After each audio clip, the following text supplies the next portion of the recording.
तो यानी कि पहला माइंडसेट आप लोगों को क्लियर है। अब दूसरा माइंडसेट बताता हूं। यस यस यस, दूसरा माइंडसेट, बहुत सारे लोगों को क्या लगता है कि सर मेरी इंग्लिश अच्छी नहीं है तो क्या मैं पब्लिक स्पीकिंग कर पाऊंगा।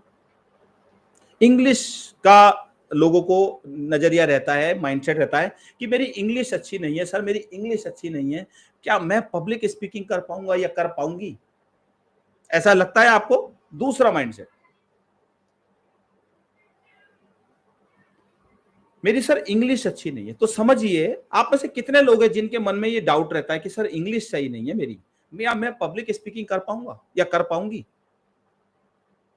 इंग्लिश का अगर आपको ये फियर आपके मन में या माइंडसेट आपके मन में चलता रहेगा तो हम पब्लिक स्पीकिंग सीख कैसे पाएंगे, समझिए। तो इसको क्लियर करते हैं। देखिए समझिए, इंग्लिश क्या है। इंग्लिश सिर्फ एक जरिया है आपकी बात को दूसरे तक पहुंचाना, यानी कि जब हम कभी अपनी बात को लोगों तक पहुंचाते हैं तो हमें एक भाषा की जरूरत पड़ती है। वो इंग्लिश भी हो सकती है, हिंदी भी हो सकती है, वो कोई और भाषा भी हो सकती है, जापानीज हो सकती है या फिर चाइनीज हो सकती है, कोई भी दुनिया की कोई भी भाषा हो सकती है।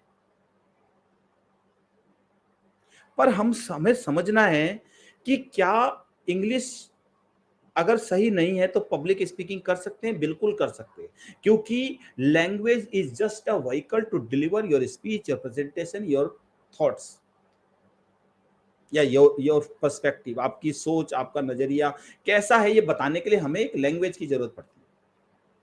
पर क्या हम, अगर हमारी इंग्लिश अच्छी है तो क्या हम एक अच्छे पब्लिक स्पीकर बन सकते हैं? नहीं, ऐसा जरूरी नहीं। क्योंकि अगर हम जिस भाषा में सहज हैं, सपोज कीजिए हम हिंदी भाषा में सहज हैं, पर क्या मैं अगर आपको हिंदी भाषा में कोई चीज बोलता हूं कि आप जाके प्रेजेंटेशन दीजिए, तब भी तो लोगों के हाथ पैर कांपते हैं, घबराहट होती है, डर लगता है। या अगर मैं बात करूं उन देशों की जहां पर इंग्लिश नेटिव लैंग्वेज है, इंग्लिश बोली जाती है, क्या उन देशों में लोग पब्लिक स्पीकिंग नहीं सीखते? सीखते। अगर मैं बात करूं, क्योंकि मैं स्टूडेंट हूं टोस्ट मास्टर का, जिसमें कि इंटरनेशनल लेवल पे भी कंपटीशन होते, तो अगर स्पीच कंपटीशन होता है तो अगर इंग्लिश इतनी जरूरी है, हालांकि वो इंग्लिश में होता है, पर फिर इंग्लिश अगर जरूरी है तो इंग्लिश जहां पर बोली जाती है जिन देशों में, वही जीतने चाहिए। दूसरे लोग क्यों जीत जाते हैं? तो English doesn't matter in public speaking. Yes, English जरूरी हो जाती है कब? जब आपकी ऑडियंस आपसे ये एक्सपेक्ट करे कि आप इंग्लिश में प्रेजेंटेशन दें। तो इंग्लिश एक अलग स्किल है, पब्लिक स्पीकिंग एक अलग स्किल है। अगर आपको जरूरत है इंग्लिश की कि भाई मेरी जो ऑडियंस है वो मुझसे एक्सपेक्ट करती है कि मैं इंग्लिश में बोलूं, तो आपको इंग्लिश सीखनी चाहिए। पर इंग्लिश सीखने के बाद अगर आप ये सोचें कि आपको पब्लिक स्पीकिंग आ गई, तो ये माइंडसेट गलत है। इंग्लिश सीखने के बाद भी आपको पब्लिक स्पीकिंग सीखनी पड़ेगी, क्योंकि ये एक अलग स्किल है पब्लिक स्पीकिंग। लोगों के सामने जाके कैसे प्रेजेंट करना है, कैसे बॉडी लैंग्वेज, कैसे वोकल वैरायटी, ये अलग स्किल है। तो इसलिए अपने दिमाग से बिल्कुल निकाल दीजिए कि सर मेरी इंग्लिश अच्छी नहीं है। अगर इंग्लिश अच्छी नहीं भी है तब भी आप एक अच्छे पब्लिक स्पीकर बन सकते हो।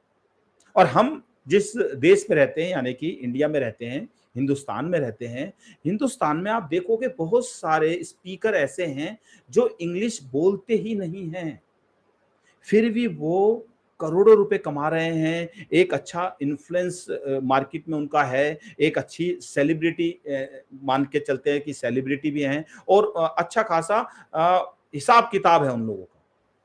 और अगर हम इसी को अटके रहेंगे, इसी सोच के साथ कि हमारी इंग्लिश अच्छी नहीं है, तो हम आगे कैसे बढ़िया कर पाएंगे, सोचिए। Yes Premlata ji, language doesn't matter. Matter क्या करता है कि जो आपके दिमाग में चल रहा है उसको एक स्ट्रक्चर वे में विद इन टाइम क्या आप लोगों के सामने रख सकते हो, बिना किसी हेजिटेशन के, बिना किसी फियर के। इसको कहते हैं पब्लिक स्पीकिंग। अगर मैं आपको कोई टॉपिक दे दूं, आपको विद इन टाइम आप लोगों के सामने वो टॉपिक अगर रख सकते हो, बोल सकते हो, तो उसे कहते हैं पब्लिक स्पीकिंग। उसके लिए आपको सीखना पड़ेगा। तो अपने मन से ये बिल्कुल निकाल दीजिए कि सर मेरी इंग्लिश अच्छी नहीं, राइट। दूसरा माइंडसेट मैंने आपको दिया कि इंग्लिश जरूरी नहीं है कि अगर आपको पब्लिक स्पीकिंग सीखनी है तो, राइट। अगर यहां तक सभी को क्लियर है, से यस अगर क्लियर है तो फिर उसके बाद मैं देता हूं आपको तीसरा माइंडसेट, जिसको समझना बहुत ही ज्यादा जरूरी है। तीसरा माइंडसेट, और अगर आपको ये वीडियो अच्छी लग रही है, अगर आपको लग रहा है मजा आ रहा है, तो लाइक का बटन भी दबा दीजिए। अगर आपको लग रहा है कि यस मजा आ रहा है, मैं ये नहीं कह रहा हूं कि अगर मजा नहीं आ रहा तो कोई दिक्कत नहीं, पर अगर यस आपको सीखने को मिल रहा है तो लाइक का बटन जरूर दबाइए।